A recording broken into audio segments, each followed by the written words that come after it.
My Sundays. I need to do something about my Sundays. Hello and welcome to the Dark Side. If you are watching this back, we're really excited that you're continuing to watch with us. Welcome this evening to the Dark Side. The coming storm is with us. There he is.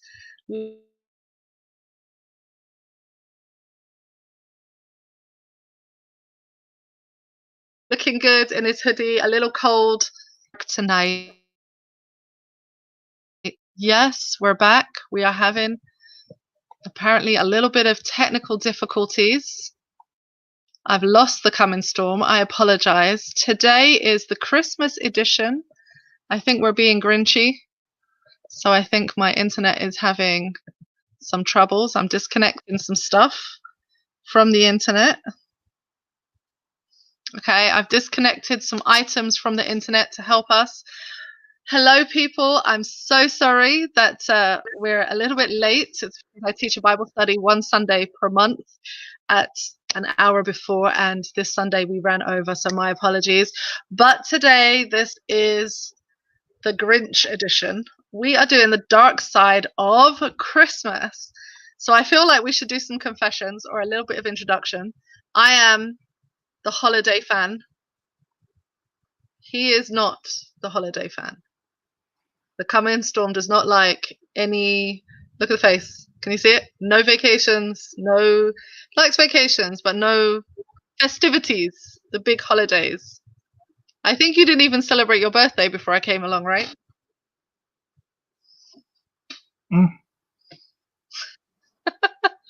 He's given away his birthday now anyway, so hey. C'est la vie. But we are talking today about Christmas, the dark side of Christmas, and there is a really good reason why I wanted to do this. And so I'll give you just a little bit of background as to why I personally want to do the dark side of Christmas, and then we will see where the next hour takes us in conversations. Please add your comments, your likes, your points in the comment section below, above, depending by the side, depending on which streaming service you're using. Please ask your questions. Okay, so the dark side of Christmas. About 3 years ago, I received a request from the parents in a local group to ask if all the parents in our area would consider not giving expensive gifts from Santa one year because of the poverty gap. And they were asking, you know, if Santa is meant to just give a little gift to all children, then allow your expensive gifts to come from you. So you can still give your children expensive gifts, but you take credit for your stuff. Don't pass it off as somebody else's. And I was thinking about it after the request came in, and I really thought, actually, it's such a good point that people, I mean, I don't do Santa anyway, but you know, Santa is very unkind. There are some children who receive like PlayStations and Xboxes, and there are some kids who receive oranges and socks. And when you get to school, and I remember this, you go in after the Christmas vacation, and if you were the kid that received the second-hand doll or the socks, and the other kids received the latest a la carte kitchen or, you know, CD player or whatever it was, you were wondering and actually very grateful that Santa wasn't real, because otherwise this human who was supposed to be loving was actually really discriminatory and did not like poor kids. Like, you would think that this was the one time of the year where poor kids would get an equal shot if Santa was real, and it was clear that it wasn't, because there's such a disparity in the poverty, in the wealth gap.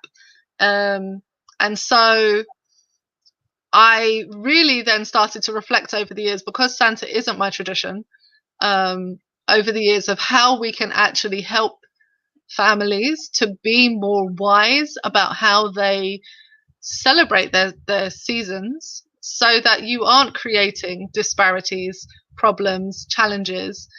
And the bite back that year. So when we were asked that year, there were parents who literally screamed, argued, fought, were angry. I work hard so that Santa can give my kids but Santa isn't giving your children the toy. There were so many fights that year from people who had wealth saying, why should their child be penalized just because someone is poor? Even though the point was to say that Santa shouldn't be the one to give it. Take credit for what you are buying. Like, you bought it, take credit for it. But people were so angry and so upset that they were being asked to not give an expensive toy to kind of lie to their child. And it just really struck me that there is a real dark side to the whole Christmas. And so we're coming into that season, and I thought I would talk to the Grinch here about the dark side of Christmas. So is there anything you would like to add?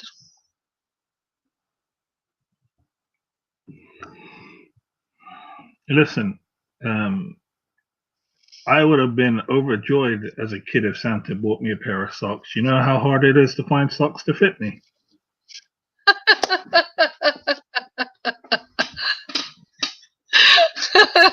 Well, yeah, there's that. There is that. Yeah, but that's not always as a child. Like, as a child, you had normal size feet for a while. Like, from like 0 to 11, they were regular size feet. You could get socks. I mean, Just after about. 11, I understand your challenge, but when you were a child. Just about.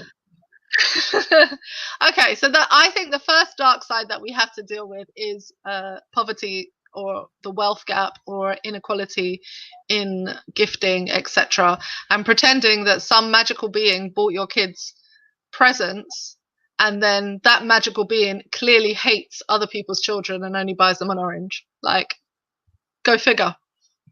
Your kids getting Xboxes and PlayStations and all the latest gear, and some other child's Santa, same Santa, is giving out, you know, toys that are worth considerably less and are slightly more practical. Yeah, well, it could be worse. You could have gotten a lump of coal. Well, there's that too. Okay, so yeah, all right. I'm just gonna kick it off and just say, look, I work too damn hard to let some fat old man take credit for what I did. Yeah, that's So been your. I said from the start, my kids, I telling them this is from Santa, this is from me.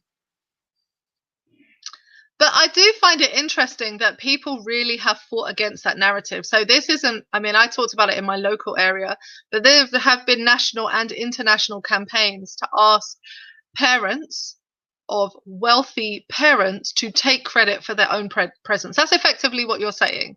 You worked hard for the money, you are buying, and often you are the one collecting the list from the child and going up and ticking the 20 things that the child wants. So you are going out of your way to do that. And what was being asked of you is, can you take credit for your hard work? Like, you just take credit for it and then give the children a Santa gift, which would be in line with socks, oranges, and small, less than $10, £10, €10 presents. Yeah, here's the thing. But what do rich people get from that? Taking credit for it. Well, like, don't you feel like that's normal, no? Like, taking credit for your own stuff, isn't that like how it should be? But a lot of parents are very angry about that. My experience has been that a lot of wealthy. No. Yeah, because what it is one, if a rich parent says, look, this present's from me, they're not going to get more money for that. They're not going to receive anything for that. No. Secondly, it's the whole class system at play. How dare you plebs ask me to do something? Oh. Yeah, that's really, for me, that's a really dark side that brings out a dark side of our humanity, full stop. You know, I believe that we live in a community, that we should be mindful of our environment, that we should seek the good of our entire community collectively, that we should do those things. So I have that from a Christian basis, but I also see that that's a good thing. You know, when we have national programs to support health, disability, racial laws, etc., that makes a difference in people's lives. But I guess this Christmas present giving thing really really shows a dark side to humanity, which is very self-serving and only concerned with those who are seen as equal to me. So if somebody who's from the wrong side of tracks or from a poorer neighborhood or would be suffering as a result of my willful maliciousness, I think in some cases, like if you didn't know that before, I didn't think about it before really, I would just not give Santa gifts because I don't want to lie to my child in that way. But I just think the way that people bite back and fight against it and say, no, I will not be told what to do. I will not give a small gift just because you're a child. You can't afford it. You should work harder. Nothing to do with me. I'm going to spend my 300, 400, 500 pounds, euros, dollars, whatever, on gifts for my child and pretend they're from someone else because I want to have that ideal Christmas experience. And then I think, well, you're just being mean because your child could come down to the stocking with chocolate, an orange and a pair of socks or whatever, a scarf, and feel very excited and then still have the mountain of presents from you. Like it doesn't cost you anything. I don't care who it came from. Did I get what I wanted? Then I'm cool. I'm good. Listen, it could have come from the milkman for all I care. You know, I got what I wanted. I don't care. You know, but I bet you this: you start saying to rich people, for every present you give to your child that you say is from you, I'll give you £10. They're gonna grab that £10. Yeah. You know, but and that's really sad. That's the basic reality of it, because it comes down, as I said, it's this whole class entitlement thing. Don't you plebs dare tell me what to do. Yeah, I think that's such a dark side to Christmas because it really brings out, I think, the worst side of humanity. Like in pursuit of my perfection and my idea of what's a holiday and my way of being, it costs me nothing. It actually costs you nothing to just switch up your tradition a bit to ensure that all children come back to school feeling comfortable. But like you can't do it. It's just shocking. But I think it makes a mockery. I don't know. Maybe it's only me. I think people maybe should write in the comments. But I think it makes a mockery of what people say, you know, about the spirit of Christmas. You know, peace on earth and goodwill to all men. Well, where is your goodwill if you can't just say this present's from me so that some child somewhere doesn't feel so crappy about getting a pair of socks? Well, no, I'd be happy with the socks. Some child somewhere doesn't feel crappy about getting just the orange for Christmas. Yeah, so then I think that leads us on to something else, which I think is a dark side, which is the amount spent on Christmas. Like people get into debt. This is one thing that isn't spoken about, is the kind of debt of Christmas. People pursue the perfect Christmas at the expense of the rest of the year. And some families will be paying for Christmas, saving from January to December to have the Christmas. They used to have catalogs. They used to have savings accounts for Christmas. Some people use and spend on their credit card and then pay it off the rest of the year. You know, there is a lot of debt that surrounds Christmas. So this kind of idea that we buy all of these great things and have this perfect Christmas comes at a cost. And for a lot of people, that cost is debt. Listen, the average child in the UK, or the average parent in the UK spends £300 on average for the child for Christmas presents. Yeah, that's the average spend. So, one, my children best not get any ideas, right? Because you're lucky if you get 30. I ain't spending £200 on your behind, right? That's number one, right? 300. Yeah. Oh. So that's the average. Now, I know there's plenty of parents out there that can't afford even the 30. So how you Yeah, make I mean, that 300 number means that people are spending ridiculous amounts of money mm, on their children for a Christmas present, right? mm. And most of the time, you know what? They have the presents for a month or two, and it gets put aside.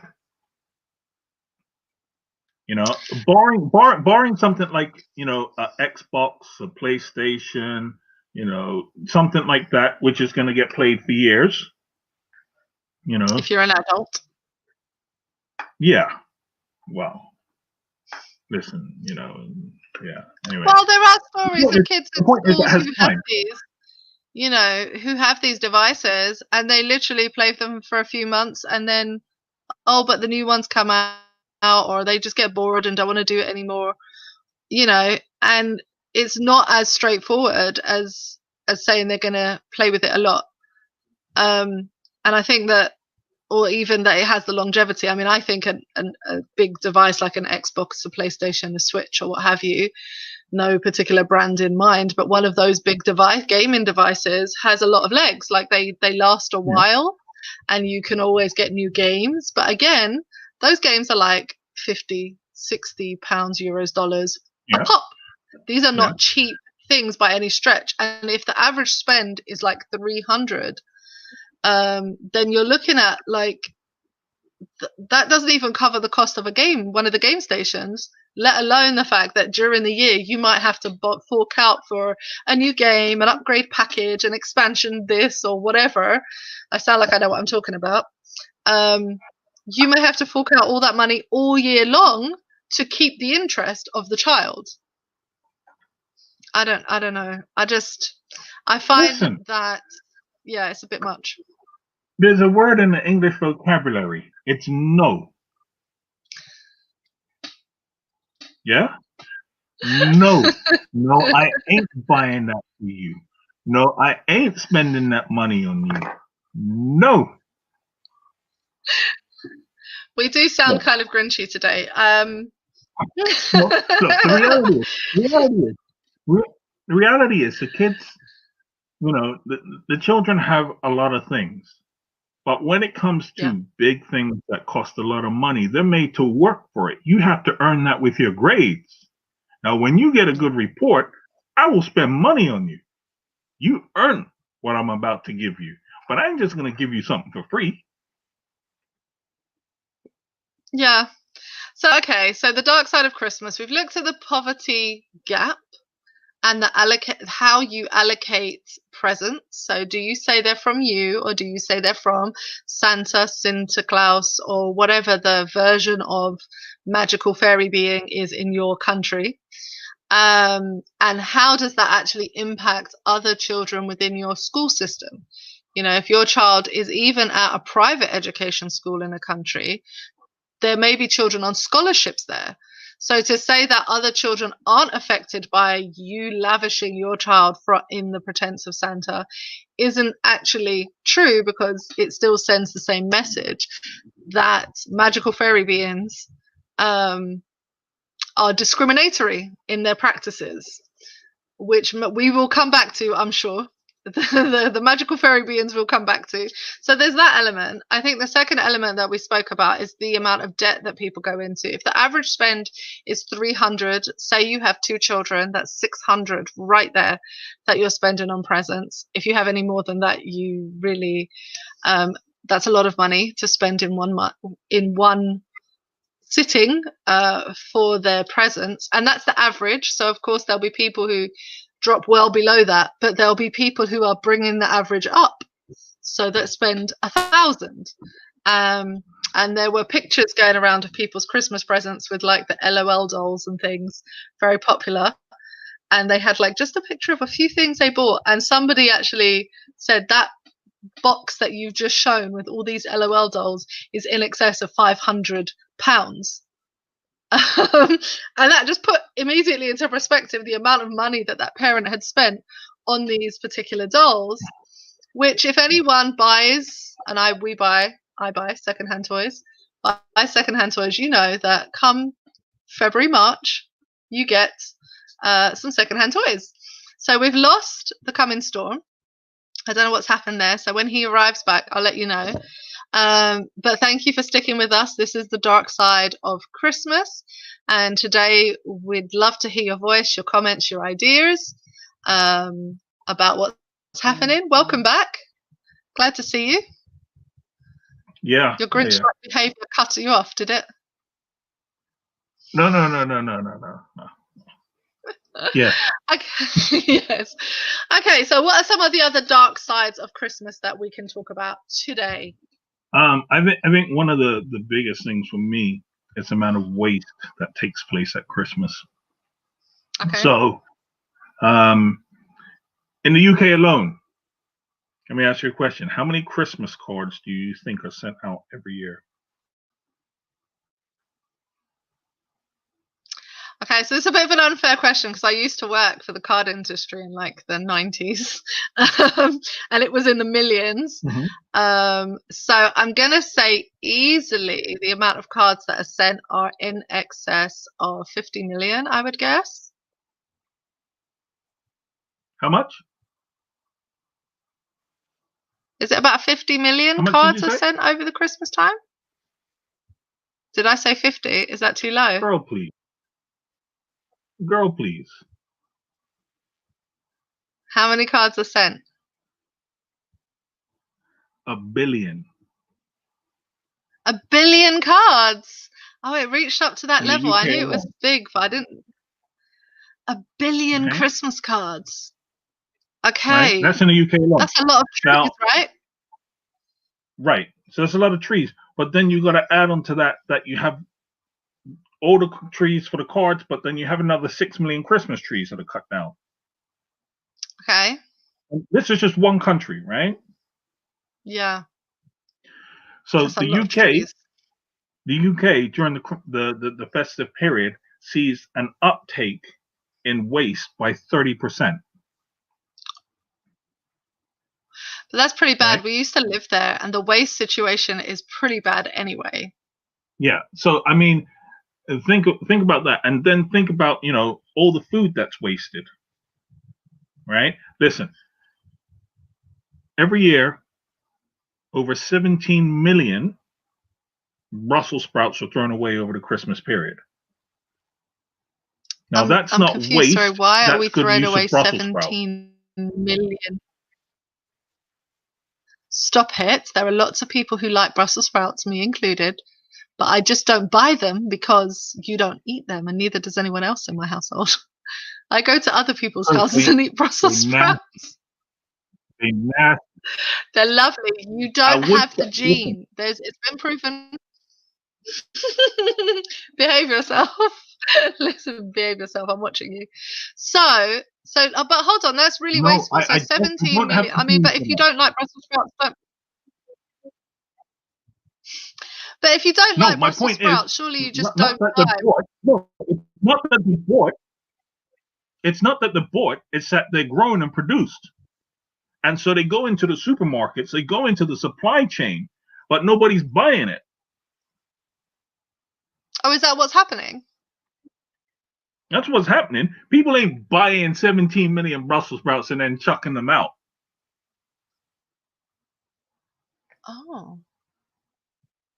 That's really terrible. So why do we grow so many Brussels sprouts? Why do we grow so much of anything? There's so much waste that goes on a daily basis. Perhaps you could do a dark side of the farming and produce industry, because governments are literally paying farmers either to not farm or to destroy crops. Right? So yes, that's true. You can do another dark side on that if you want. I feel kind of conflicted. I'm just like, look, there's so much waste. I feel like, if you're going to produce food and your country doesn't want it, why aren't you sending it to places who need it? Or don't produce it in the first place, do something else that has longevity that can be shipped to other places, or like to throw out like perfectly edible food? I know that you don't think it's that, but it is perfectly edible food. It seems just awful. Okay, so next one, go on, hit me up with some more waste statistics. No, I'm listen. just gonna hold my head in my hand. Brussels sprouts are perfectly edible for cats, dogs, and what other wild animals want to eat it, but it's not fit for human consumption. You just don't have the gene. There is a gene that you have that likes olives and Brussels sprouts and things like that. You don't have it. It's no, proven. I didn't get There's that like gene. No, you're right. I didn't get that gene. Instead, I got the smart gene, which means I don't eat it. Now, what I'm going to say is, on top of that, you have 2 million turkeys in the UK that go to waste.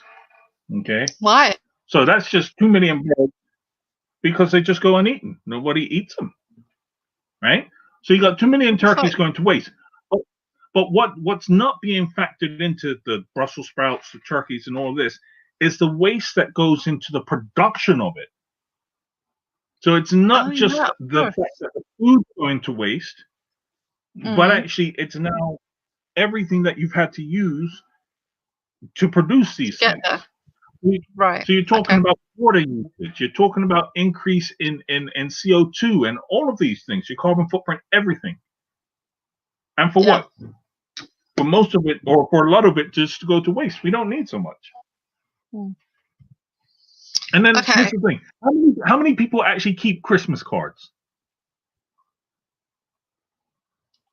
Oh, jeez. Right. I'm just gonna say, if anyone wants to send me a Christmas card, don't waste your time. I'd rather have the money.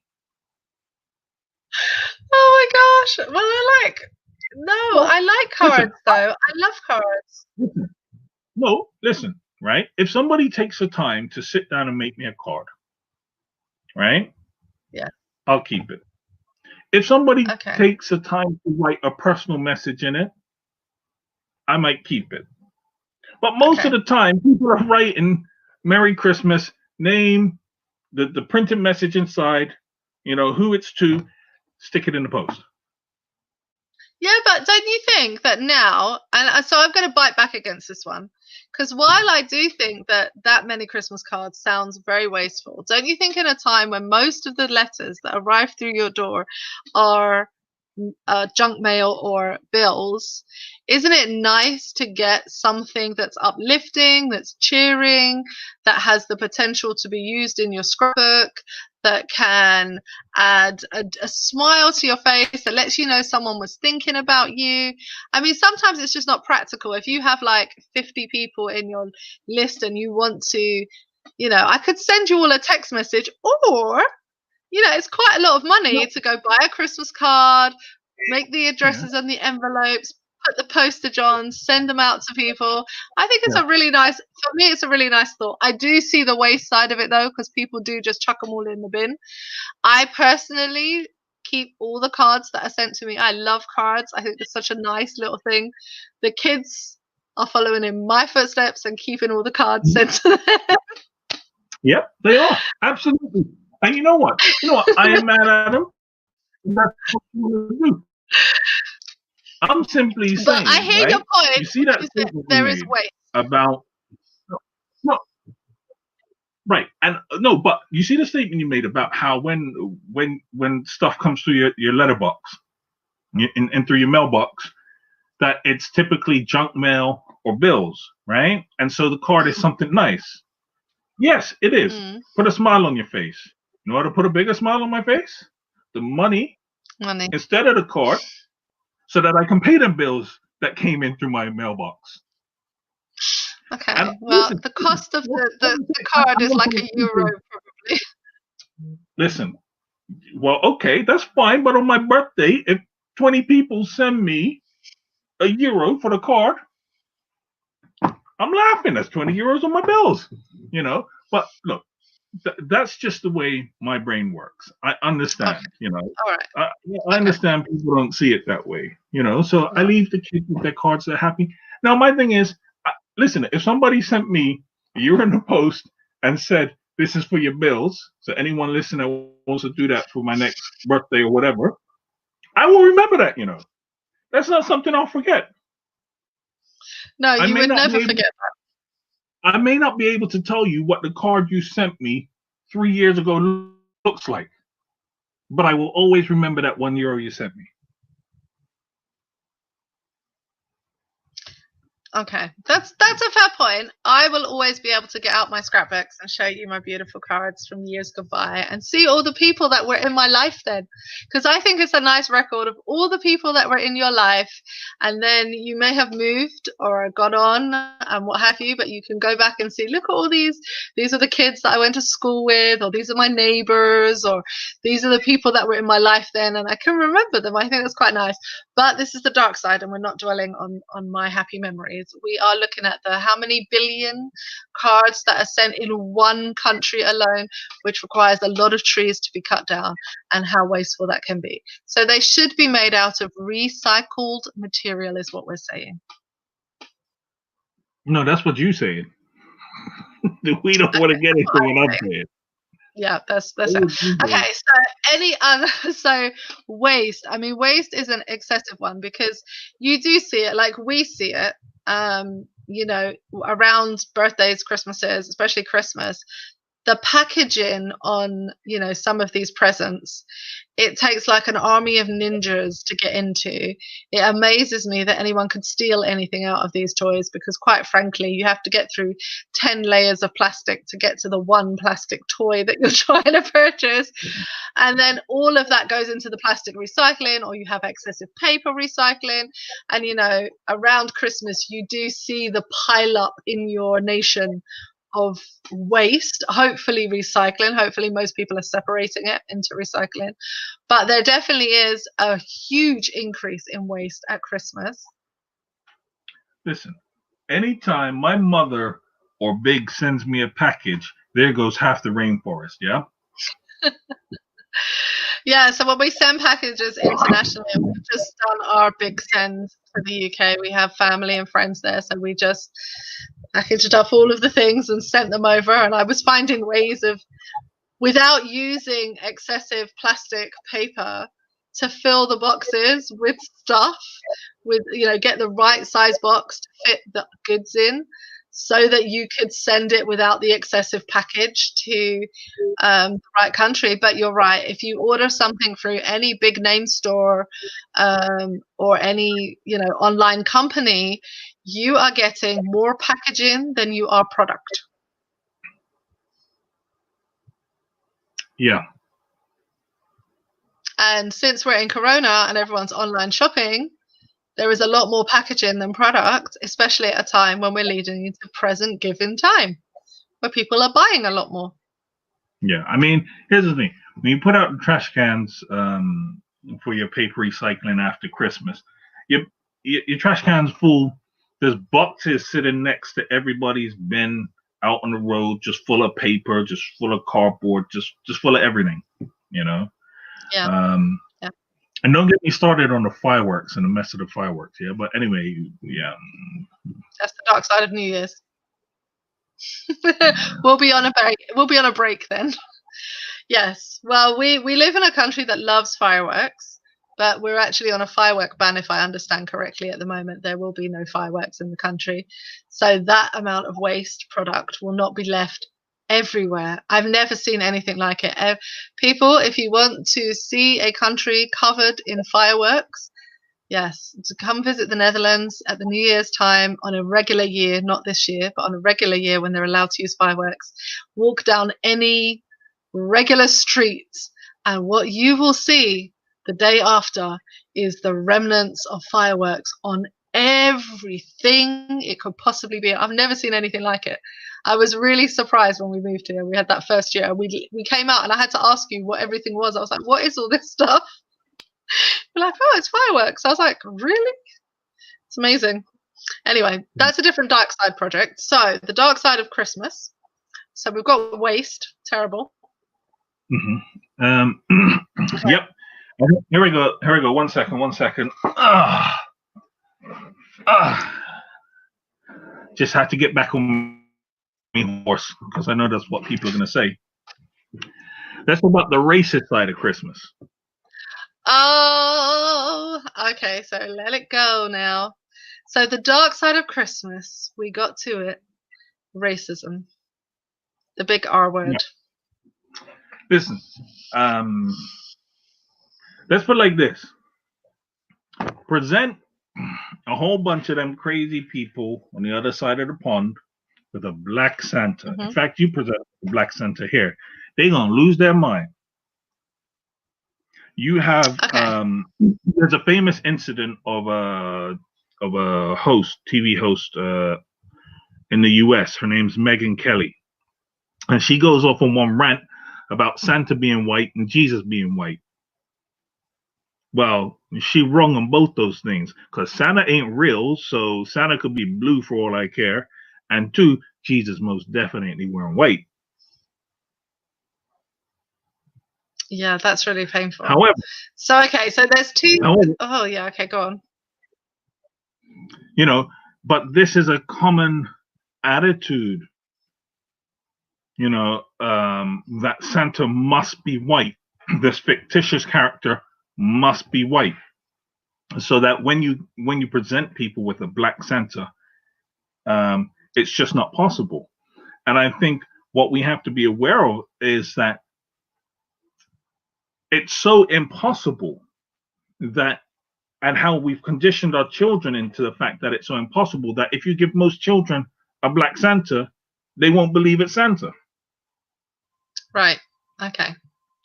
So I guess the first thing to say is that the myths surrounding Christmas time. So you've got the myth of Santa Claus, which is the Western English-speaking countries' myth that they have, that was based off of some of the other countries' myths. So you have Sinterklaas in the Netherlands and Germany and Belgium, I believe. So they have a Sinterklaas. There are other Klauses or Sinters in other European countries, and most of them are old Caucasian white people, old white men. And then comes a little bit of a dark, I think there's a little bit of a dark side, because it's not even a little bit, it is blatantly a dark side, which is that in some countries, the Netherlands being one, which has really had a big change this year, we've seen, but many other countries in Europe, which really surprised me how many countries, Santa Claus, Sinterklaas, whoever you want to call him, his helpers are normally a racist stereotype of black people. Big red lips, big gold earrings, very black skin, afro hair, clowning behavior, really just not taken seriously, and will bash you over the head and take you to another country if you were not good. Yeah, or we'll give you a lump of coal, or we'll do something mean to you if you made the naughty list. And if you made the good list, well, then Sinterklaas or Santa Claus or whoever will give you the present. So the association then of that caricature of blackness, the Joker, the one who's going to steal you, the one who breaks in and does things, who's always tricking you, who's clowning, whose features are overemphasized and caricatured, big, massive red lips, the big gold hoop earrings, the afro that's like all over the place. You know, all of those caricatures surrounding black people that are really derogatory are things that are in mainstream culture at Christmas time for a lot of children, particularly in European countries. In some European countries, not all, I will say, but in some European countries very prominently. And that is changing, but that is definitely a racist overtone. And not even an overtone, that's just racist. Yeah. No, I said I do. Yeah. I don't have time for it. I really don't. Well, because I don't have time for Santa, full stop. So I guess in some ways I have to acknowledge my bias in that it's really going to irritate me because I just don't have time for Santa. Yeah. So all of these incarnations. But I think the fact that for what is a fictitious character, the narrative has been constricted so much that, you know, even when you go to some of the islands and some of these countries that would be black, typically, they still try to find a white person to play Santa. Yes. Santa Yes. cannot look like them. And I think for me, No. this is the insidious nature of it all, that you cannot see yourself portrayed in a fictitious character. You cannot see yourself embodying the qualities of what makes Santa, somebody who's jovial, who's generous, who's, you know, meant to be loving, and all of these things are good with children, you know. You can't see But do yourself you embodying think these qualities. I mean, I wonder, does that actually come because they have so how do I say this? Is it a remnant of the colonialization of Christianity? Because you made the ultimate person Christmas is about Jesus. So if I just put aside the whole paganism, etc., etc., if we say that Christmas is a Christian holiday and it's about the birth and the celebration of the birth of Jesus, whenever he was born, irrelevant, but we celebrate it at the 25th. So we're just going to put aside some of those issues. I know there'll be Christians who follow this who'll be jumping up and down, but we'll put aside some of those issues there just for a minute and say, if your holiday is about an actual person who lived, breathed, walked the streets of North Africa, now known as the Middle East, and was brown and had curly hair and brown skin, and you have colonialized that image to be white, blonde with blue eyes, so Scandinavian, very far from the Middle East.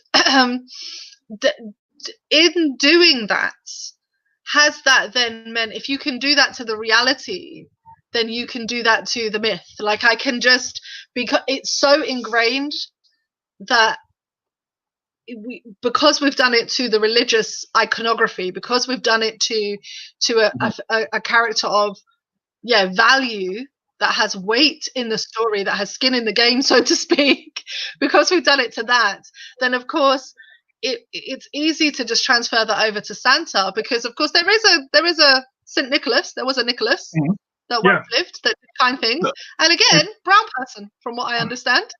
He was from Greece. Yeah. He originated from Greece. Look, here's the reality. I don't know if I'd necessarily make the leap that because it was done to Christ, it's been done to Santa. I think colonialism, all within itself, limits the imaginations of those who were colonialized to place themselves within these narratives and see these qualities and images and characteristics within themselves. You know, I think we have to be aware of how much it has poisoned. It has poisoned those people that it's affected.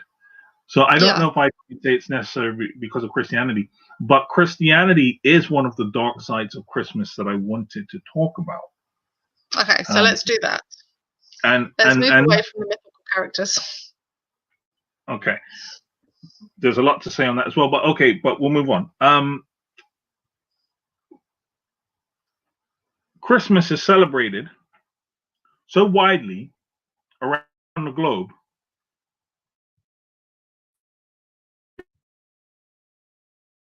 Have we lost him? I feel like I've lost you.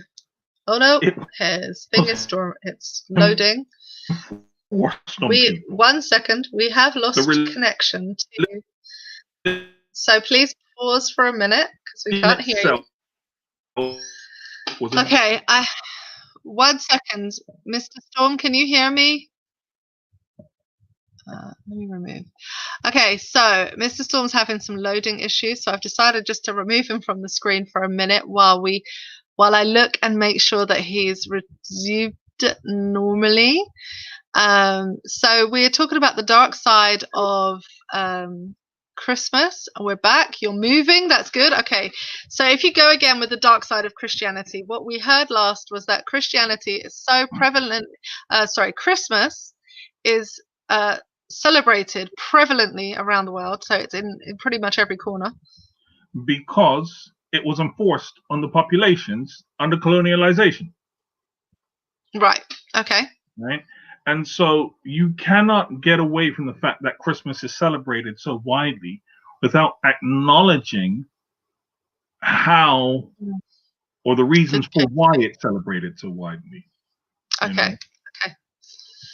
I think that's a really good point, and that it's an ugly reality of the Christian faith, and something that I think all have to grapple with as Christians, because like I'm a Christian.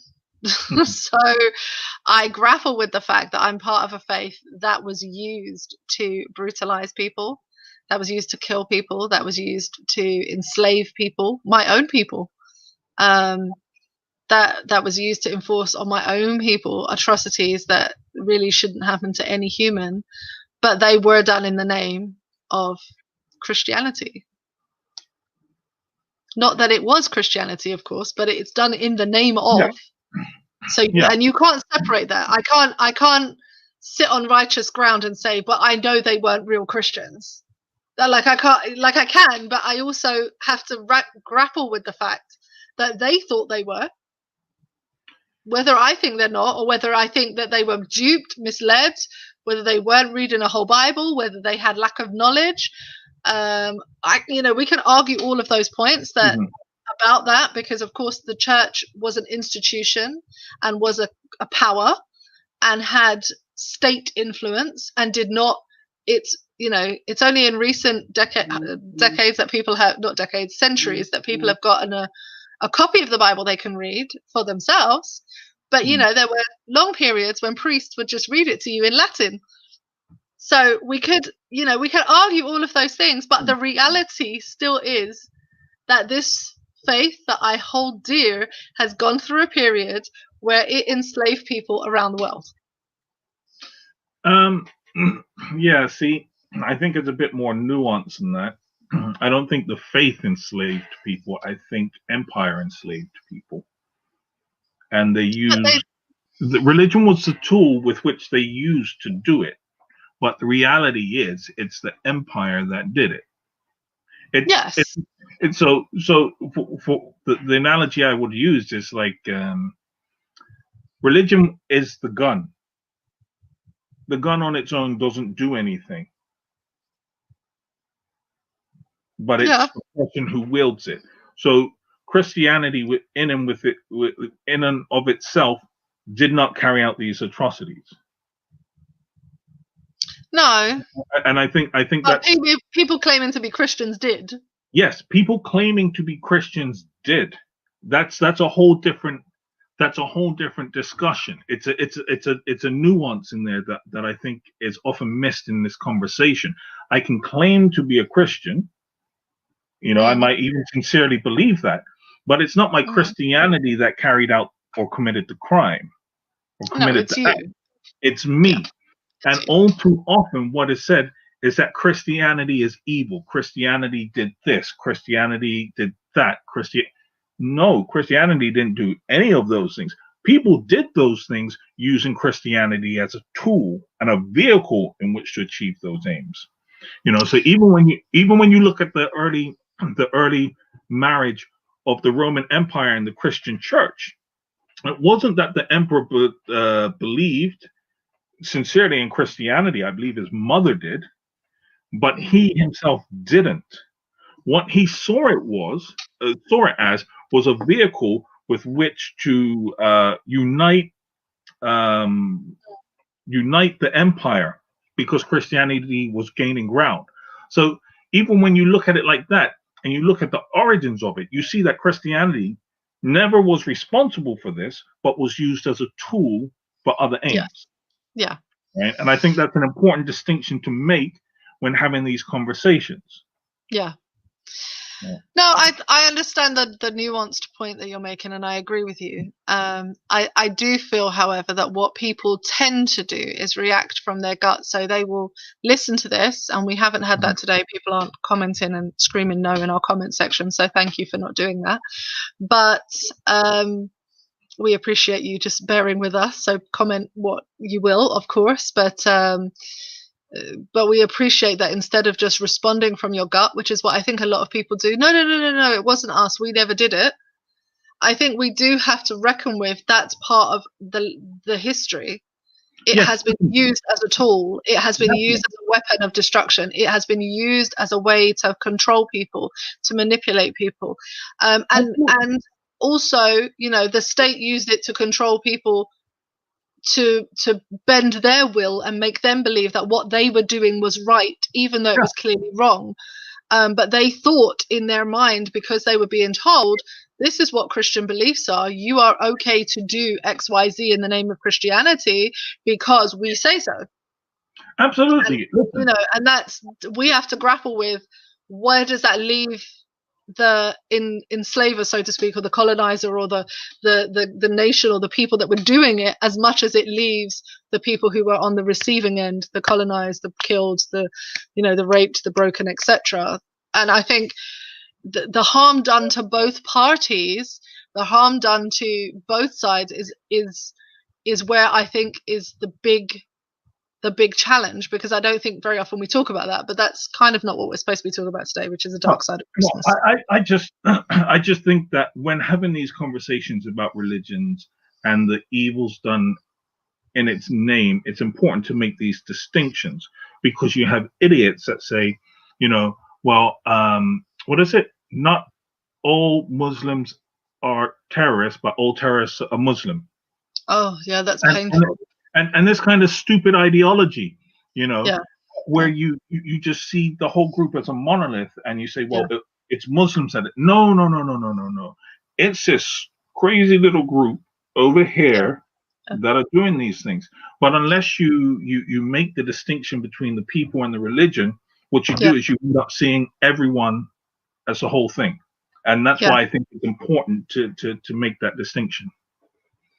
Yes, and I was going to bring it back to that kind of idea as well. So I'm glad you brought that up.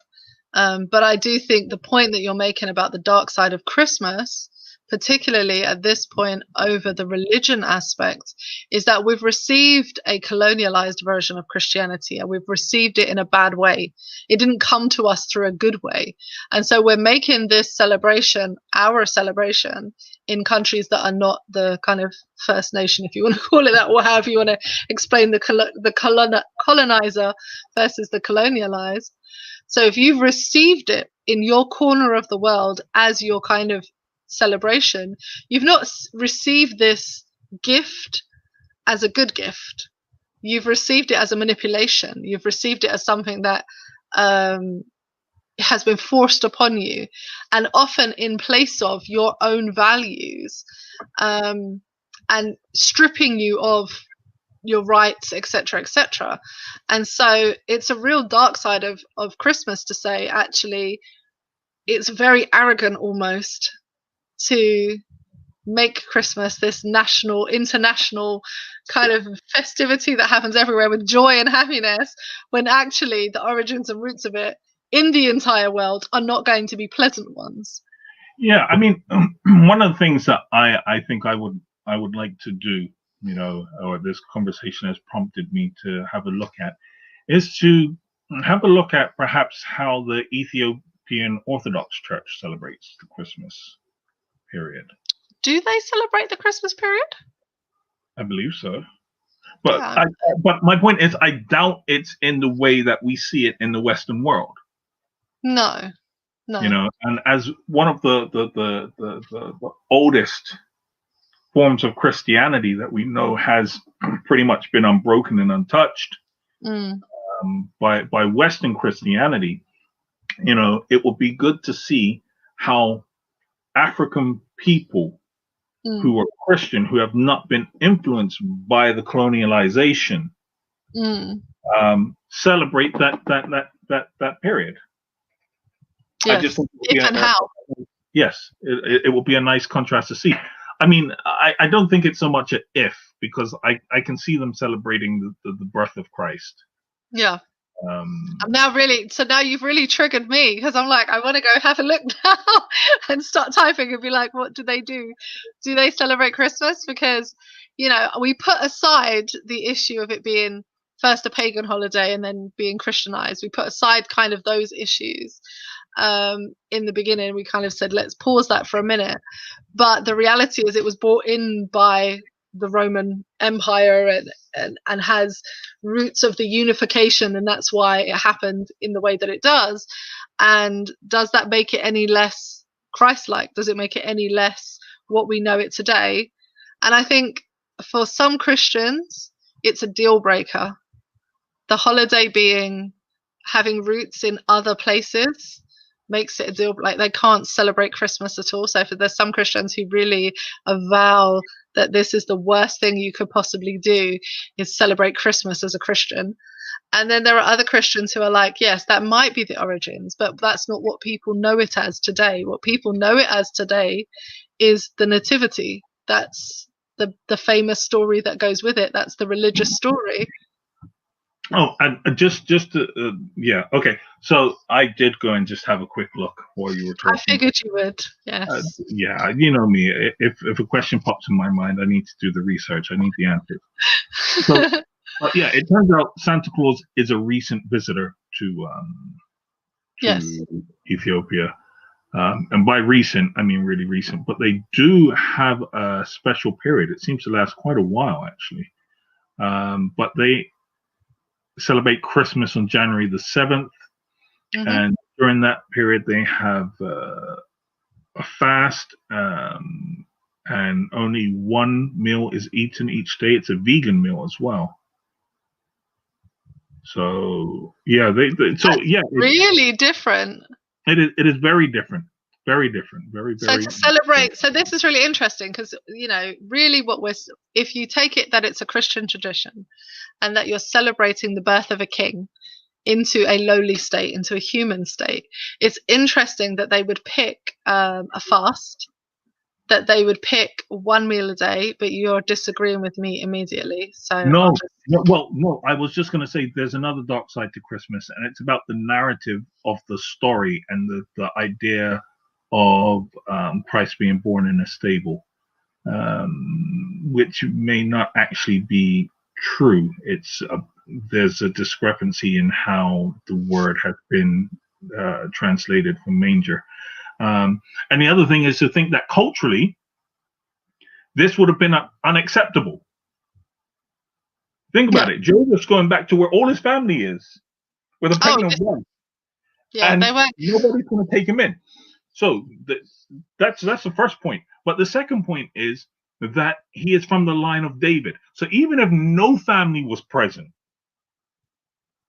somebody was present. The faith of David. Somebody was present. Somebody was going to let him in.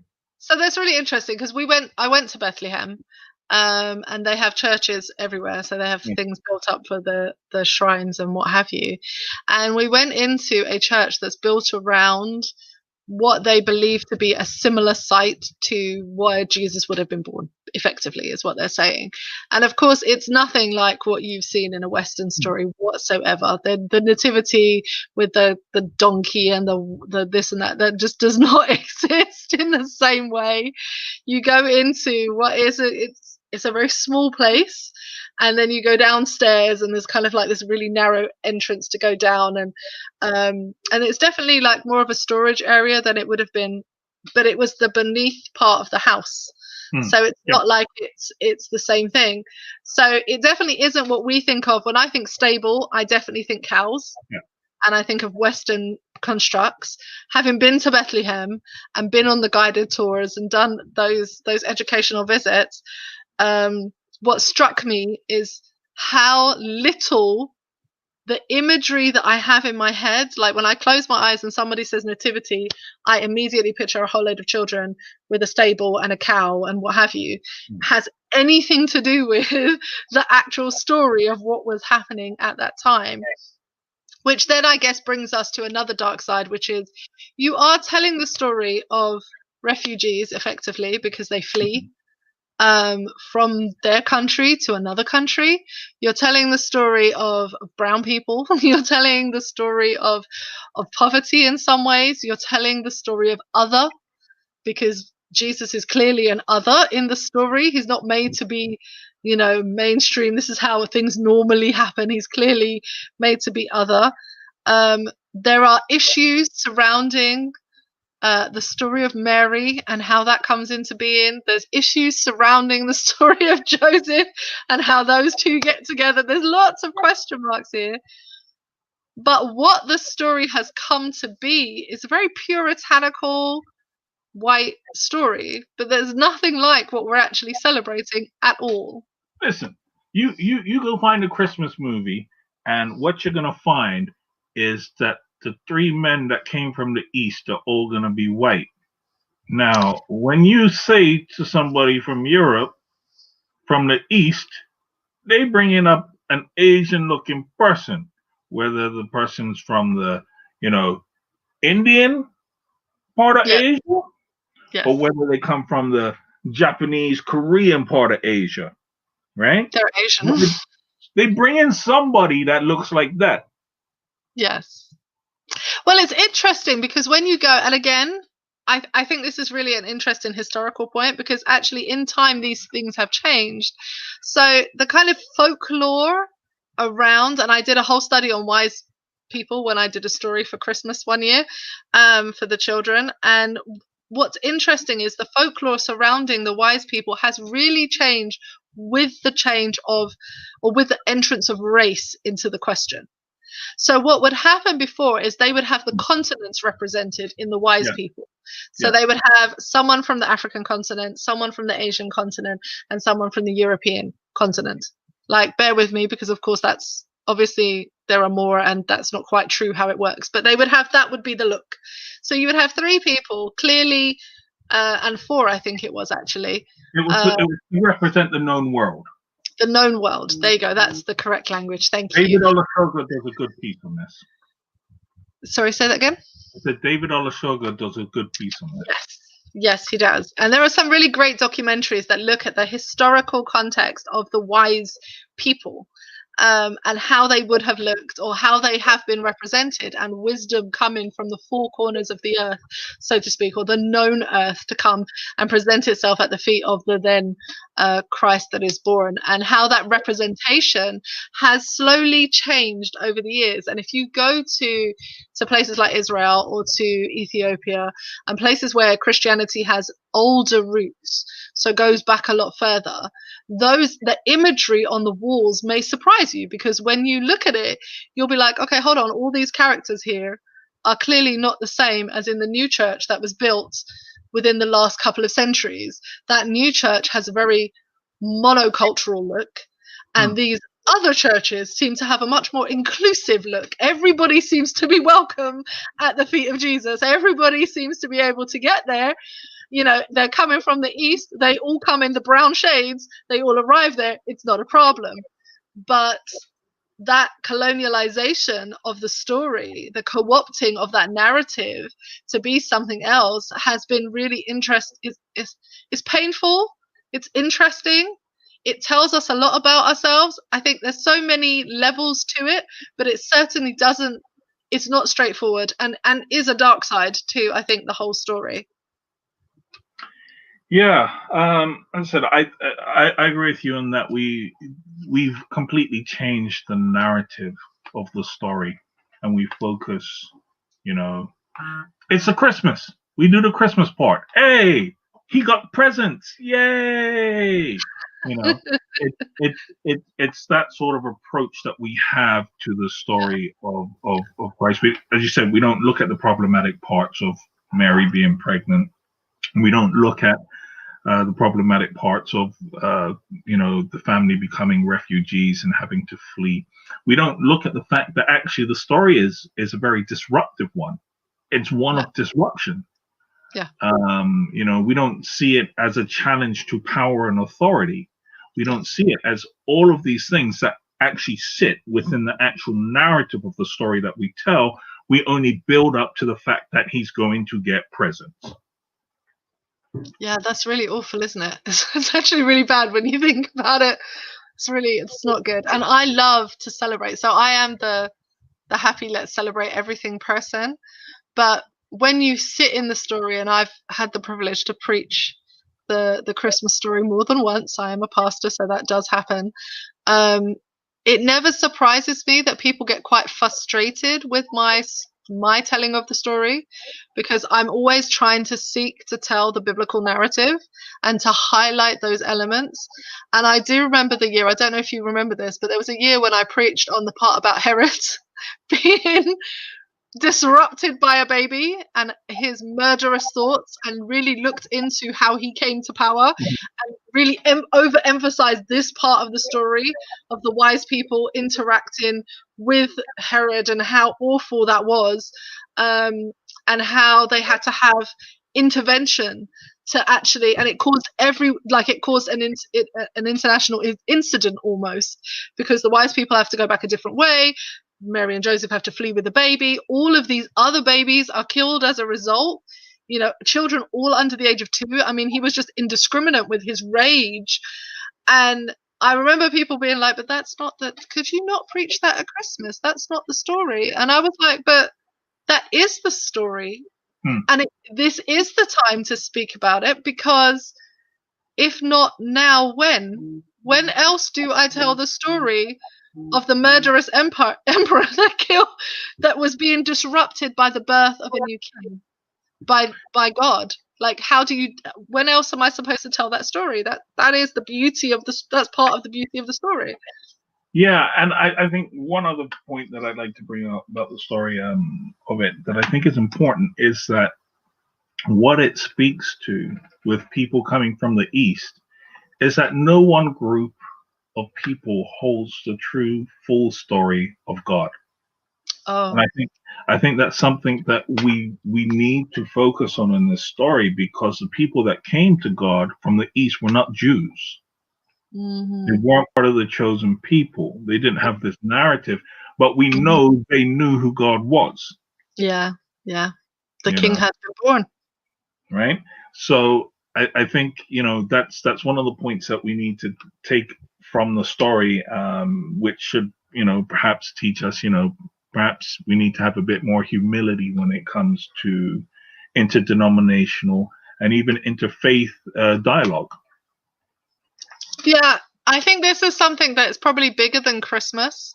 And in fact, this is bigger than Christmas, but it's definitely something I've been pondering over the last few years, especially doing anti-racism work, doing anti-decolonialization work, is that in the biblical narrative that I hold so dear and cherish and love, there are so many other people who God is talking to. He talks to Barak, he talks to Melchizedek, he has Job. There are so many characters who are not part of the chosen people that are spoken to, that are clearly included. Even in giving the chosen people a task, it was to shine a light to everyone else as an invitation for them to join. And so the idea that God only spoke and only speaks to this one narrative clearly isn't true, when even the biblical narrative records him speaking to lots of other people who have a relationship with him already.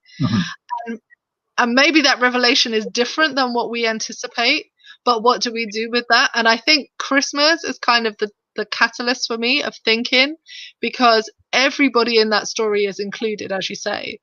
The inclusivity of them going from one part of the country to another part of the country, the fact that people come from whole other parts of the world to come and be there, the poverty gap isn't, the shepherds come as well as the rich. It touches on all parts of society, countries, people, places.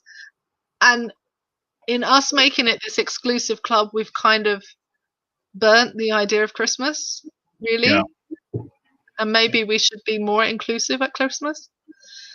Yeah. So we've done an hour and 8 minutes talking about Christmas, or a little bit over. We normally do an hour chat. And the dark side of Christmas. So we'd love to hear your thoughts, feedback, and comments. Please do comment and let us know your feelings, if you agree that there is a really dark side to Christmas. And I guess the question that I would like to ask people is, what does that mean for us going forward? Because I've adjusted how I do things at Christmas, most definitely. We've just this year put not a real tree, because I don't think it's good to cut down a tree, so I refuse to cut down an actual tree to have it in my home. But we've got something that we can reuse each year, and just put up some lights for the children, who absolutely adore sparkly lights but can't have them in the house too frequently.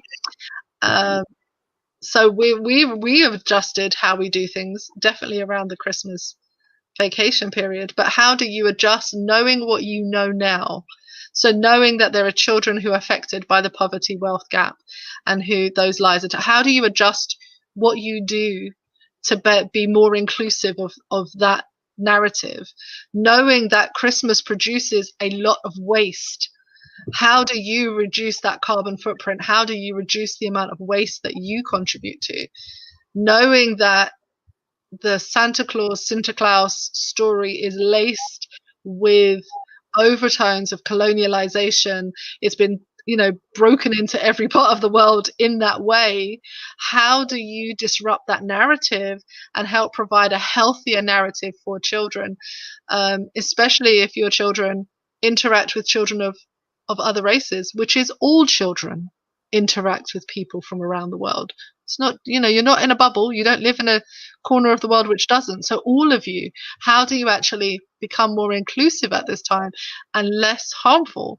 And then I guess finally, for Christians, really, especially, how do you decolonialize a narrative that is so ingrained in you that when you close your eyes, you picture a Western stable with cows when you say nativity? How do you decolonialize that image from you and have a more accurate reflection of the narrative that sits in the Bible? Those are hard questions, right? Okay. Not for you, because you don't like the celebration anyway, and you have denounced all things Christmas. Listen, I try for the children's sake. Yeah. I thought you were trying for me. What happened? Yeah. You too. Listen, but no, here's the thing. If I try for their sake, then your life improves too. Yeah. So, Yes. Well, look, I thought I was special, so Yes. Look, I can only make a suggestion in this. Or one suggestion I would have for those that are financially able to, because we're talking about those that don't, and the wealth gap. If you know someone in the neighborhood who is struggling financially and you're financially able to, just buy a nice gift. It doesn't have to be a PlayStation or anything like that, but buy a nice gift, wrap it, put the thing on, say from Santa. I can't believe I said this. But say from Santa, and leave it on the doorstep. So I can actually tell you a story of that in my personal life. When we were younger, not from a rich family, not from any kind of wealth whatsoever, and didn't have all the nice things. And one year for Christmas, somebody did that for us. Somebody actually wrapped up presents in a big black sack and left them at our house. To this day, my mum won't tell me how they actually got into our house, but we just let that go. And I remember the shock, like the shock still lives with me, of going down the stairs and seeing all these wrapped presents from me and my sisters, from